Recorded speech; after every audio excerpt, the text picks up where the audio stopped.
Hello everyone, कैसे हैं आप सब। तो आज हम जो आर्टिकल पढ़ रहे हैं वो शशि थरूर जी का लिखा हुआ है और ये 8 तारीख का न्यूज़पेपर में से मैंने लिया है। मैंने ये जान करके लिया ताकि आप लोग का ऐसा कॉन्फिडेंस बिल्ड हो। और आज हम पहले वोकेबुलरी नहीं करेंगे, हम डायरेक्ट इस आर्टिकल को पढ़ेंगे। सब ध्यान से सुनना, बहुत तुमको मज़ा आएगा और आसान भी लगेगा। और ऐसा और वैसे तो इसमें बहुत सारे वर्ड्स ना जो हमने पिछले वीडियोज़ में कवर करे हैं वो थे। तो एक बार डायरेक्ट हम इसको पढ़ रहे हैं, ठीक है। शुरू करें, चलिए सब ध्यान से सुनिएगा। शुरू कर रहे हैं पढ़ना, ठीक है। पढ़िए पहली line. The evolution of public administration has reached a critical juncture today. क्या मतलब बना? आज पब्लिक एडमिनिस्ट्रेशन का जो एवोल्यूशन है, एवोल्यूशन क्या होता है? विकसित होना।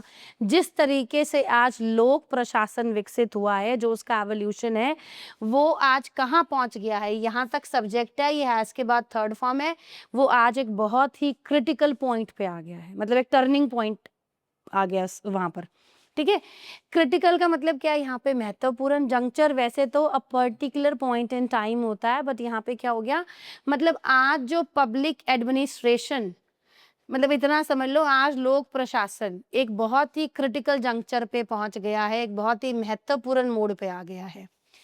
The sheer complexity of modern governance, अब ये सब्जेक्ट है यहाँ तक, क्योंकि देखो यहाँ से ऐसे हेल्पिंग वर्ब आ गई। Has outpaced the legacy tools traditionally used to manage it. sheer का मतलब क्या होता है? complete. complexity क्या होता है? जटिलता। मतलब कॉम्प्लेक्स अगर कोई चीज है तो वो जटिल है। जो मॉडर्न गवर्नेंस है वो आउटपेस। आउटपेस क्या होता है? पीछे छोड़ना। वैसे सुनो, पेस क्या होता है? पेस होता है कदमों की गति। जैसे मैंने कहा धीरे चलो, walk slowly, I can't keep pace with you. गांवों में पेस ऑफ लाइफ कैसा होता है? स्लो होता है, ठीक है। अब ये क्या उसको कह रहा है? वो कह रहा है कि जो मॉडर्न गवर्नेंस की जो कॉम्प्लेक्सिटी है, ठीक है, मतलब जो आधुनिक शासन है ना, वो बहुत, जो उसकी जो कॉम्प्लेक्सिटी है, उसने कहीं ना कहीं जो पुराने टूल्स, लेगेसी क्या होता है? जो हमको विरासत में मिल जाए। तो जो पुराने टूल्स हमको मिले थे और जिसका हम इस्तेमाल करते थे इसको मैनेज करने के लिए, अब मॉडर्न गवर्नेंस की कॉम्प्लेक्सिटी ने उन पुराने टूल्स को पीछे छोड़ दिया है। मतलब आज आधुनिक शासन व्यवस्था को चलाने के लिए जिन पुराने टूल्स का इस्तेमाल होता था, अब वो चीज पीछे छूट गई है, ठीक है। पढ़ लीजिए इसको एक बार। Kerala has long enjoyed a distinguished reputation built upon its enduring strengths. करिए हिंदी क्या बनी? हैज के बाद थर्ड फॉर्म आ गई, मतलब केरला ने आनंद लिया है एक बहुत ही जबरदस्त रेपुटेशन का। और वो किसके ऊपर बनी है? बहुत इंड्योरिंग स्ट्रेंथ, मतलब बहुत लंबे समय से चली आ रही जो इसकी स्ट्रेंथ है। देखो, इंड्योर का मतलब वैसे तो सहन करना होता है यहाँ, और एक इंड्योरिंग अगर आ जाए तो उसका मतलब जो लंबे समय से चला आ रहा है। और जैसे मैंने बोला कि उसकी ना मार्केट में बहुत रेपुटेशन है, तो मैं क्या बोलूँगी? She is enjoying a good reputation in the market. मतलब केरला ने बहुत अच्छी रेपुटेशन एंजॉय करी है। डिस्टिंग्विश का मतलब है, आप समझ लो, इज्जतदार, मतलब बहुत ही ज़बरदस्त रेपुटेशन है जो किसके ऊपर बनी है? जो बहुत लंबे समय से चली आ रही इसकी स्ट्रेंथ है। अब इसकी स्ट्रेंथ सुनो क्या क्या है। यहाँ के लोग बहुत ही एजुकेटेड हैं, हाईली एजुकेटेड सिटीजनरी। रोबस्ट क्या होता है? स्ट्रॉन्ग। रोबस्ट का मतलब क्या होता है? स्ट्रॉन्ग। और बहुत ही मजबूत इसका पब्लिक इंस्टीट्यूशंस हैं यहाँ के, ठीक है। And an enlightened tradition of public discourse. Enlightened का मतलब क्या होता है? जागरूक। और यहाँ की ना, मतलब एक ऐसी परंपरा है कि देखिए, डिस्कोर्स का मतलब क्या होता है? एक तो डिस्कोर्स का मतलब होता है एक स्पीच अगर दी जा रही है तो। एक डिस्कोर्स का मतलब होता है विचार विमर्श करना, मतलब किसी भी बात पे कोई लंबी चर्चा करना, विचार विमर्श करना, वो क्या है? डिस्कोर्स। तो उसकी स्ट्रेंथ क्या क्या है केरला की? कि एक तो वहाँ के लोग बहुत एजुकेटेड हैं, एक बहुत ही ज़बरदस्त वहाँ के पब्लिक इंस्टीट्यूशंस हैं, मतलब बहुत मजबूत हैं। और वहाँ पे एक जो है परंपरा रही है कि मुद्दों पे जो है वहाँ पे विचार विमर्श होता है, बहुत जागरूक तरीके से जो है लोग विचार विमर्श करते हैं, ठीक है। येट दीज हिस्टोरिक अचीवमेंट्स, ये दीज आ गया ना, इसलिए यहाँ पे अचीवमेंट्स हैं। लेकिन ये जो ऐतिहासिक उपलब्धियां जो ये वाली हैं जो केरला के पास हैं, रिस्क बीइंग अंडरमाइंड। देखिए, वैसे तो अंडरमाइन का मतलब होता है कमजोर करना, ठीक है, कमजोर करना। लेकिन अब ये सेंटेंस कैसे बन रहा है? बीइंग अंडरमाइंड, तो इसका मतलब कमजोर किया जाना, कमज़ोर होना मतलब कि।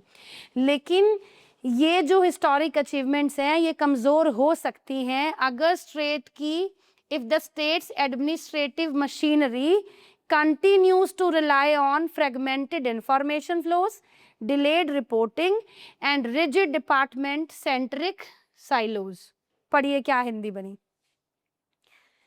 ये जो हिस्टोरिक अचीवमेंट्स हैं ये कमज़ोर हो सकती हैं, मतलब ये जो उसकी उपलब्धियां हैं वो कमज़ोर पड़ सकती हैं अगर जो स्टेट का प्रशासनिक व्यवस्था है, जो उसका ढांचा है, मतलब प्रशासनिक जो मशीनरी है, जिस जो व्यवस्था वहाँ की है, अगर वो निर्भर रहती है। रिलाई ऑन क्या होता है? रिलाई के बाद प्रेपोजिशन ऑन ही आती है, इसका मतलब होता है निर्भर रहना। कंटिन्यू मतलब अगर वहाँ की जो व्यवस्था है वो किस पर निर्भर रहती है? फ्रेगमेंटेड इंफॉर्मेशन फ्लो, मतलब वहाँ पे अगर एक डिपार्टमेंट से दूसरे डिपार्टमेंट में कोई इंफॉर्मेशन देनी होती है तो वहाँ पे कोई स्मूथ फ्लो नहीं है। फ्रेगमेंटेड क्या होता है? जो टुकड़ों में विभाजित है, जो बटा हुआ है, ठीक है, जो एक नहीं है, ऐसा फ्रेगमेंटेड। तो वहाँ पे इंफॉर्मेशन का फ्लो कैसा है? फ्रेगमेंटेड है। रिपोर्टिंग में क्या है? हमेशा देरी हो जाती है। रिजिड क्या होता है? जो जैसे मैंने कहा रिजिड है बहुत ज़्यादा। रिजिड का मतलब होता है कि भाई जो जिस तरीके का इस्तेमाल कर रहा है वही करते रहते हैं, कुछ चेंज नहीं लेकर के आते, ठीक है। रिजिड का जो ऑपोजिट होता है वो फ्लेक्सिबल होता है, ठीक है। तो वहाँ की बहुत रिजिड है। And department centric silos. Silos देखो क्या होता है, वैसे तो साइलोज होते हैं जैसे जो खेतों में ना, जिसके अंदर हम ये गेहूं वगैरह रख लेते हैं या जानवरों को खिलाने के लिए जो चारा रख लिया जाए वो साइलोज में रखते हैं।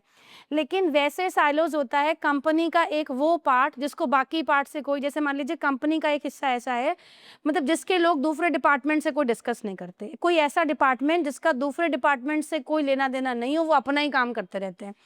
तो इसने बोला कि अगर इनका यही चलता रहा ना कि भाई इंफॉर्मेशन का फ्लो फ्रेगमेंटेड रहा, देरी होती रही रिपोर्टिंग में, and rigid department centric silos, और वहाँ पे क्या है, हर डिपार्टमेंट बस अपने ही बारे में सोच रहा है, वो बटा हुआ है, मतलब किसी का किसी के साथ कोई ऐसा कम्युनिकेशन नहीं है, ठीक है। आया सबको समझ में? इसको पढ़ लेंगे, ठीक है। अच्छा, फिर भी अगर किसी को कुछ समझ में नहीं आए तो प्लीज ऐसे कमेंट सेक्शन में पूछ लेना, ठीक है। I would be more than happy to address all your doubts. चलिए अब इसको पढ़ रहे हैं। In an era defined by real time data analytics. क्या हिंदी बनी? इन एन इरा, इन मतलब में, मतलब आज एक ऐसे समय में जहाँ आज जो है समय किसका है? आज समय है रियल टाइम डेटा एनालिटिक्स का। डिफाइंड बाय मतलब एक ऐसा समय जो किससे डिफाइन होता है? आज रियल टाइम डेटा एनालिटिक्स से। और किससे डिफाइन होता है? एआई से एंड सिस्टम लेवल कोऑर्डिनेशन से। तो देखो सेंटेंस कैसे था पिछले वाला, इन an era defined by real time data analytics, artificial intelligence and system level coordination. मतलब आज टाइम तो आ गया एआई का, आज टाइम है डेटा एनालिटिक्स का, आज टाइम है सिस्टम लेवल कोऑर्डिनेशन का। रिलाइंग ऑन, अब ये बात वहां बस खत्म हो गई कॉमा लग के, मतलब वैसे तो अधूरी है बात, बट वो बात वहीं पे खत्म हो गई। रिलाइंग ऑन, अगर आप निर्भर रह रहे हैं, रिलाई ऑन निर्भर रहना किसके ऊपर? कि भाई तुम साल में एक ही बार रिपोर्ट बना रहे हो। और रेट्रोस्पेक्टिव रिव्यू क्या होता है? जब एक घटना हो गई ना उसके बाद उसको देख रहे हो, मतलब जब वो काम हो रहा था उस वक्त तो तुमने प्रॉब्लम्स देखी ही नहीं। और रेट्रोस्पेक्टिव का मतलब होता है किसी भी चीज को अगर आप मतलब जांच रहे हैं उसको होने के बाद, मतलब तुम लोग, मतलब उसने बोला कि अगर आज के टाइम पे हम निर्भर हैं, एनुअल रिपोर्ट्स हम बना लेते हैं साल में एक बार, और फिर ना हम मतलब पास्ट की घटनाओं को, ठीक है, बाद में देखते हैं होने के बाद, is no longer just an operational inefficiency.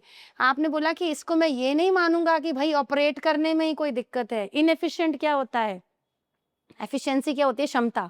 मतलब आप ये मत मानिए कि उसको, मतलब ये कोई ऑपरेशनल कमी है। इट हैज बिकम, आप ये मानो कि पूरे के पूरे ढांचा ही संकट में है, मतलब सारी प्रॉब्लम ही प्रॉब्लम है। एक स्ट्रक्चरल हैजर्ड है ये। हैजर्ड का मतलब क्या होता है? संकट, मुसीबत, ठीक है, मतलब स्ट्रक्चरल लेवल पे ही सारी समस्या है, आप ये मानिए। Upgrading these systems is not an exercise in technocratic ambition.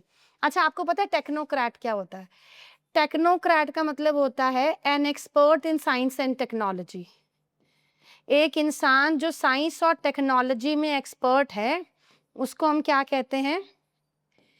Technocrat, ठीक है। अब इसको पढ़ते हैं, पढ़िए क्या है। इन सिस्टम्स को अपग्रेड करना ये एक टेक्नोक्रेटिक महत्वाकांक्षाओं को पूरा करने की ही एक एक्सरसाइज नहीं है। मतलब इसका ये हो गया कि इन सिस्टम्स को ऑपरेट करना सिर्फ ऐसा नहीं है कि आपने सोचा कि भाई हम देखिए कितना टेक्निकली हम आगे हैं, आप उसी चीज को पूरा कर रहे हैं। तो ये जो है एक ऐसी एक्सरसाइज नहीं है जो टेक्नोक्रेटिक एम्बिशन आप पूरा कर लेंगे, but rather a fundamental requirement. लेकिन अभी तो जो है एक रिक्वायरमेंट बन गई है फॉर इंस्टीट्यूशनल क्रेडिबिलिटी। अगर इंस्टीट्यूशंस को अपनी विश्वसनीयता को बनाए रखना है तो उन्हें अपने सिस्टम्स को अपग्रेड करना होगा। और ये कोई अपग्रेड करना सिर्फ ये नहीं है कि आप टेक्नोक्रेटिक एम्बिशन आपने पूरे कर लिए हैं, भाई आप ये दिखा रहे हो कि भाई हम देखो हमने साइंस टेक्नोलॉजी में कितनी तरक्की कर ली है, लेकिन अब ये रिक्वायरमेंट बन गई है। क्यों? अगर आपको क्रेडिबिलिटी को बनाए रखना है। फिस्कल क्या होता है? जिसका संबंध पैसे से है। अगर आपको फिस्कल डिसिप्लिन बनाए रखना है और आपको जिम्मेदार तरीके से राज्य को चलाना है। क्राफ्ट का मतलब होता है कुशलता, किसी भी काम को करने की जो आप में कुशलता होती है, दैट इज स्टेट क्राफ्ट। ठीक है। अक्रॉस केरलाज एडमिनिस्ट्रेटिव इकोसिस्टम, और केरला का जो प्रशासनिक इकोसिस्टम है ना, मतलब वहाँ की जो प्रशासनिक व्यवस्था आप लगा लीजिए, उसमें most departments continue to design, execute and evaluate their public schemes within narrow isolated boundaries. क्या मतलब हो गया कि केरला का जो प्रशासनिक सिस्टम है, वहाँ पे जितने भी डिपार्टमेंट्स हैं, वो जितनी भी पब्लिक स्कीम्स है ना, सब अपनी अपनी डिज़ाइन करते हैं, अपनी अपनी लागू करते हैं और अपने ढंग से ही उसको इवैल्यूएट कर लेते हैं। इवैल्यूएट मतलब फिर उसकी वो कहते हैं ना समीक्षा करना, जांच कर लेते हैं कि भाई हमने जो स्कीम बनाई थी वो सही चली नहीं चली, कितना फ़ायदा हुआ लोगों को, है ना। और वो जब करते हैं ना, मतलब अपना अपना कर लेते हैं with in narrow and isolated boundaries. Isolate क्या होता है? अगर आप आइसोलेट हैं तो आप दूसरों से कटे हुए हैं। मतलब एक डिपार्टमेंट का दूसरे डिपार्टमेंट को नहीं पता, हर डिपार्टमेंट अपने अपने तरीके से चीज़ों को करे जा रहा है। की सेक्टर्स, वहाँ के मुख्य सेक्टर्स कौन से हैं? जैसे हेल्थ है, पावर है, local self government, social welfare, finance, agriculture and education operate with incompatible reporting formats and disconnected review cycles. पढ़िए क्या लिखा है। इनकम्पैटिबल का मतलब समझते हैं? देखो मैं तुम्हें ना इसका एग्जाम्पल दे सकती हूँ। देखो इनकम्पैटिबल होता है अगर कोई एक चीज दूसरी चीज से मेल ना खाए तो वो इनकम्पैटिबल है। जैसे मैंने कहा मेरी उससे नहीं बनती क्योंकि हम दोनों इनकम्पैटिबल है, मतलब वो कुछ और सोच रहा है, मैं कुछ और सोच रही हूँ। ठीक है। तो कंपैटिबिलिटी अगर आपकी है तो आपकी अनुरूपता है, मतलब आप एक दूसरे के साथ जो है वो आपका मतलब आपके हॉबीज मिलते हैं, आपके इंटरेस्ट मिलते हैं, या अगर एक चीज दूसरे चीज के साथ मतलब कंपैटिबल है तो वो उसके हिसाब से ही है। ठीक है, उसके अनुरूप है। क्लियर? अब उसने बोला कि जो यहाँ के की सेक्टर्स है ना, जैसे कि ये चलते कैसे हैं सारे? ये ऑपरेट करते हैं विद इनकम्पैटिबल रिपोर्टिंग फॉर्मेट्स। मतलब इनकी जो रिपोर्टिंग के फॉर्मेट्स होते हैं, जब वो रिपोर्टिंग बनाते हैं, रिपोर्ट्स बनाते हैं ना एनुअल, तो उनके सबके फॉर्मेट भी अलग अलग हैं, वो भी आपस में मेल नहीं खाते किसी के। ठीक है, कोई अलग तरीके से बना रहा है, कोई अलग तरीके से बना रहा है, इनकम्पैटिबल है। And disconnected review cycles. Disconnected क्या है? और जब रिव्यू करते हैं, रिव्यू क्या होता है? जब तुम इवैल्यूएट करते हो कि भाई ये चीज़ कैसे हो गई, या हमने जो काम किया था वो सही हुआ या नहीं हुआ, तो वो जो रिव्यू साइकिल है ना उनका, वो भी डिसकनेक्टेड है। मतलब अगर ये हेल्थ डिपार्टमेंट है तो फाइनेंस को कुछ नहीं पता है। ठीक है, फाइनेंस वाला जो कर रहा है वो एग्रीकल्चर को, मतलब किसी को कुछ पता नहीं है, सब अपने अपने से करे जा रहे हैं। ठीक है, सब आइसोलेटेड बाउंड्रीज में करते हैं और सबका रिपोर्टिंग फॉर्मेट भी अलग अलग है, वो भी मेल नहीं खाता एक दूसरे के हिसाब से, और डिसकनेक्टेड जो है उनके साइकिल्स, जो रिव्यू साइकिल्स है वो भी सब अलग अलग है। ठीक है, करें next. Crucially, the overwhelming majority of these programs lack real-time monitoring. क्या हिंदी बनी? पढ़िए इसको दोबारा से। The overwhelming majority of these programs. Overwhelming का मतलब होता है, वैसे यहाँ पे आप समझ लो वेरी ग्रेट, मतलब बहुत ज़्यादा। मतलब इसका मतलब है कि जो ज़्यादातर मेजॉरिटी है ना, मतलब ज़्यादातर सभी प्रोग्राम, मतलब जितने भी प्रोग्राम अगर सरकार शुरू करती है उनमें से ज़्यादातर उनकी रियल टाइम मॉनिटरिंग होती ही नहीं है। यहाँ पे लैक जो है ये वर्ब की पहली फॉर्म है, ये सब्जेक्ट है the overwhelming majority of these programmes.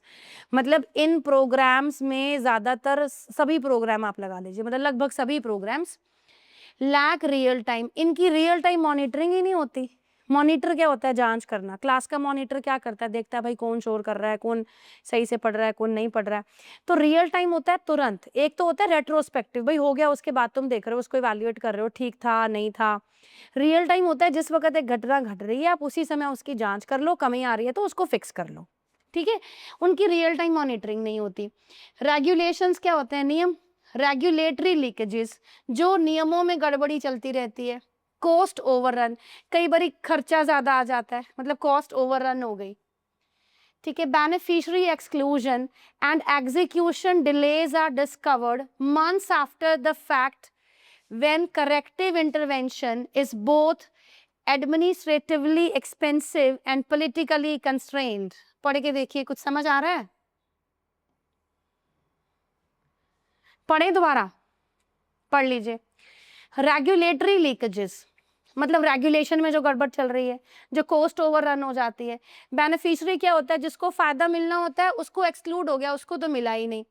Execution क्या होता है? लागू करना। कई बार कोई स्कीम है, कोई पॉलिसी लागू करने में देरी हो गई। इनका पता भी कब लगता है? आर डिस्कवर्ड, ये पैसिव बना है।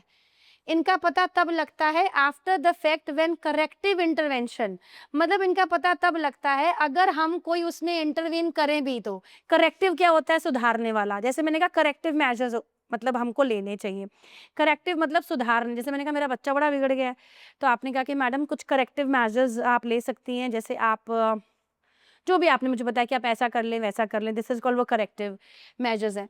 तो उसने बोला व्हेन करेक्टिव इंटरवेंशन, मतलब अगर कुछ ठीक करने के लिए कोई हस्तक्षेप करें भी सही, तो एक तो वो इतना महंगा हो जाएगा या उसके ऊपर राजनीतिक प्रतिबंध लग जाते हैं। अगर कोई चीज कंस्ट्रेंड है तो वो रेस्ट्रिक्टेड है, मतलब अगर आप जो जैसा चाह रहे हैं वो कर नहीं पा रहे राजनीतिक कारणों की वजह से।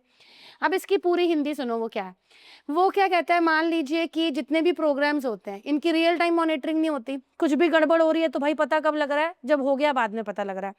और अगर इस वक्त पे आप सोचो कि चलो भाई हम कुछ ठीक कर लेते हैं, तो करेक्टिव इंटरवेंशन है ना, क्योंकि बाद में तो फिर वो महंगा पड़ेगा, क्योंकि फिर सारा कुछ आप शुरू से शुरू करोगे।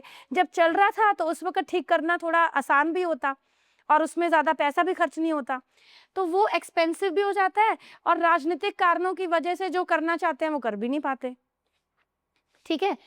फिस्कल लीकेजेस, फिस्कल क्या होता है? पैसे से संबंधित। कोई ऐसे फिस्कल गड़बड़ी हो जाए वो भी पता नहीं लगता। गो अनडिटेक्टेड, ये गो का मतलब क्या है? चले जाना।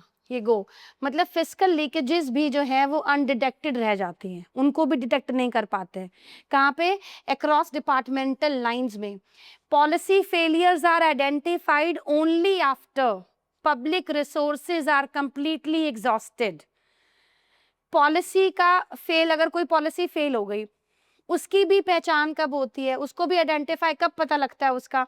जब जो पब्लिक रिसोर्सेस है ना वही खत्म हो गए, अब कुछ है ही नहीं हाथ में, तो अब दोबारा उसको मतलब ठीक भी कैसे करेंगे? एग्जॉस्ट क्या होता है? यहाँ पे खत्म होना है। एग्जॉस्ट क्या होता है? खत्म होना, ठीक है। आप सबने वो पढ़ा होगा, oil reserves are being exhausted, मतलब जो तेल वाले कुएं हैं उसमें से वो तेल खत्म हो रहा है। अभी एग्जॉस्ट अगर कोई चीज हो रही है तो वो थोड़ा कम हो रही है, तो जब वो पूरे तरीके से खत्म ही हो जाते हैं तब पता लगता है। एंड एडमिनिस्ट्रेटिव अकाउंटेबिलिटी, अब किसको बोलो भाई जिम्मेदारी तू ले, ये पॉलिसी क्यों फेल हुई? तो अकाउंटेबिलिटी क्या है? शिफ्ट्स टू, ये कहाँ शिफ्ट हो जाती है? पढ़ते हैं इसको। And administrative accountability shifts to merely explaining errors away. यहाँ पे एक्सप्लेन अवे एक फ्रेजल वर्ब है जिसका मतलब होता है कि भाई गलती को सुधार करने की बजाय सफाई दे दो कि भाई इसमें तो ये था वो था इसलिए हम नहीं कर पाए। तो अगर अकाउंटेबिलिटी की बात करें तो वो भी कहाँ चली जाती है? मियरली का मतलब होता है केवल, तो बस वो भी भाई एक्सप्लेन करके छूट जाते हैं। सफाई दी कि भाई इस वजह से नहीं हुआ, ये नहीं हुआ सर, ये प्रॉब्लम थी वो थी, तो बस उसके बाद free. For a state, for a state मतलब एक ऐसे स्टेट के लिए, मतलब केरला की बात हो रही है, दैट प्राइड्स इटसेल्फ, यहाँ पे प्राइड वर्ब की फॉर्म है, मतलब एक ऐसा स्टेट जो अपने आप में गर्व महसूस करता है। क्यों? क्योंकि उनके पास जो है एक्सेप्शनल ह्यूमन डेवलपमेंट आउटकम्स के लिए, मतलब for a state that prides itself on, मतलब उसको हमेशा से गर्व रहता है एक्सेप्शनल ह्यूमन डेवलपमेंट आउटकम्स को, आउटकम नतीजे, परिणाम, रिजल्ट्स। तो ये जो इतनी बड़ी स्ट्रक्चरल वल्नरेबिलिटी का मतलब क्या होता है? सुनो क्या है, वल्नरेबल अगर आप हैं तो आपको जल्दी से चोट पहुंचाई जा सकती है, आपको जल्दी से मेंटली और फिजिकली हर्ट किया जा सकता है। अब देखो तुम, जैसे जब कोरोना था, कोविड-19 है ना, उस वक़्त पे वल्नरेबल ग्रुप कौन था? बच्चे थे, बूढ़े थे या पीपल विद कोमॉर्बिडिटीज़ थे, है ना? ऐसे ही जैसे आप एक जगह पे घूमने गए, तो टूरिस्ट जो होता है ना वो वल्नरेबल होता है, क्योंकि आप उसको अटैक करना थोड़ा-सा आसान होता है। मतलब the one who is able to be easily hurt और अटैक्ड, तो वो क्या है? वो वल्नरेबल है। तो अगर ये वल्नरेबिलिटी कहीं पर आ गई तो वो कमज़ोरी है। तो उसने बोला ये स्ट्रक्चर की कमजोरी है, इसको माफ नहीं किया जा सकता है। ये वही एक्सक्यूज है, एक्सक्यूज मी, माफ करिएगा, तो इनएक्सक्यूजेबल है। मॉडर्न पब्लिक पॉलिसी ऐसे नहीं चलती है। आजकल की जो पॉलिसीज हैं उसको आप अलग होकर के थोड़ी चला सकते हैं कि भाई मैं अपनी चलाऊंगा तुम अपनी चलाओगे, आइसोलेशन में नहीं चलेगी। इट फंक्शंस एज अ, ये कैसे काम करती है? It functions as a highly interconnected web of cause and effect. Web क्या होता है? मकड़ी का जाला होता है। तो मकड़ी जाला कैसे कैसे बुन रहे हैं ना, सब चीज आपस में ऐसे ऐसे कनेक्टेड होती है, ठीक है। तो उसने बोला कि, पढ़ते हैं एक बारी, क्या था सेंटेंस था, हाँ sorry, it functions as a, ये कैसे काम करती है?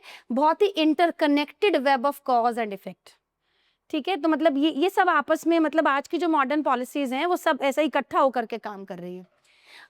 अब उसने बोला a rural housing scheme directly alters electricity demand. मान लीजिए सरकार ने गांवों में घर बनाने की एक स्कीम निकाल दी। अब उस स्कीम से क्या होएगा? ऑल्टर मतलब टू चेंज, ये वही है, मुझे अपनी कुर्ती ऑल्टर करानी है, सूट ऑल्टर कराना है। इससे बिजली की डिमांड बदल जाएगी ना, क्योंकि सबके घर बन गए, घर बन गए तो सबको बिजली चाहिए। Energy pricing reshapes household economies. अब उनको बिजली का बिल भरना पड़ेगा, एनर्जी प्राइसिंग। इससे क्या होएगा? घर की अर्थव्यवस्था बिगड़ गई।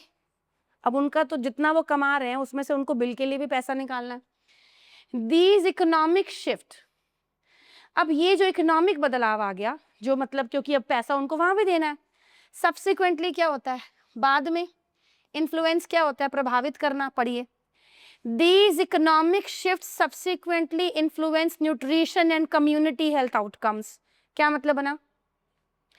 ये जो इकोनॉमिक बदलाव आ गया, इसका प्रभाव किस पे पड़ेगा? न्यूट्रिशन पे, क्योंकि फिर वो लोग खाने पे कम खर्चा करेंगे क्योंकि कुछ खर्चा कहाँ हो रहा है? बिजली का बिल देना पड़ता है।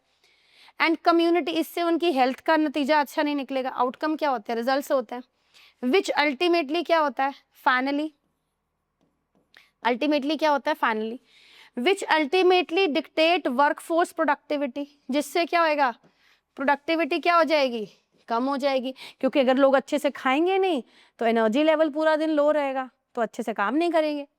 And long term physical capacity, अब इसका मतलब समझो क्या है? पढ़ो पहले इसको सारे एक बार पढ़ो।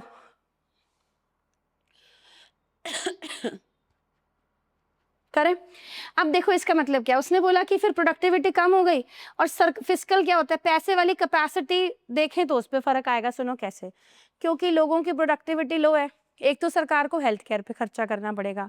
एक, जब लोग अच्छा काम ही नहीं कर रहे तो अच्छा कमाएंगे नहीं, तो सरकार को टैक्स नहीं मिलेगा, टैक्स नहीं मिलेगा तो फिर सरकार की आमदन कम होगी। अगर आमदन कम है, खर्चा ज्यादा है, तो सरकार की जो फिजिकल कैपेसिटी है वो कैसे हो गई? वो कम हो गई, ठीक है।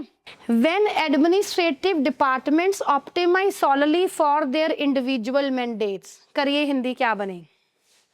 जब administrative department optimize solely for their individual mandate, मतलब जब उनको ये लगता है कि जो हमारी जिम्मेदारी है ना, हम बस उसको अच्छे से कर दें। ऑप्टिमाइज क्या है? पहली फॉर्म मतलब बेहतर बनाना।